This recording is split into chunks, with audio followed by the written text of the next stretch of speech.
அடிப்படை இலக்கணம்.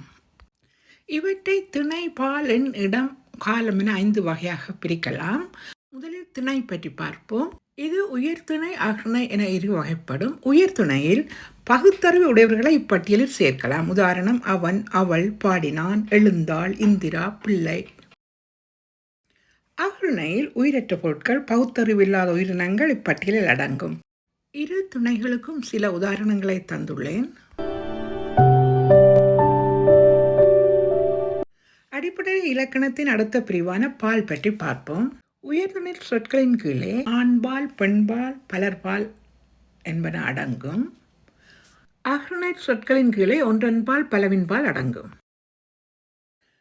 ஆண்பால் என்பது ஆண்களை குறிப்பது, பெண்பால் என்பது பெண்ணை குறிப்பது, பலர்பால் என்பது ஆணும் பெண்ணும் இணைந்த அல்லது இணையாத பன்மையை குறிப்பது பலர்பால் எனப்படும். ஒவ்வொரு பால் வகைக்கும் உதாரணங்கள் கொடுத்துள்ளேன்.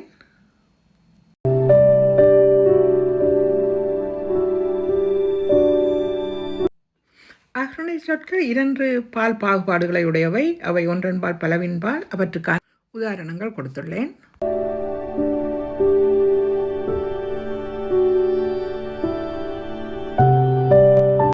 ஆண், பெண் இரு பாலுக்கும் பொதுவாக வரும் சொற்கள். சில உதாரணங்கள் கொடுத்துள்ளேன். ஏழை எனப்படும் போது ஆணாக இருந்தால் என்ன, பெண்ணாக இருந்தால் என்ன, பொதுவாக சொல்லப்படும் சொல்.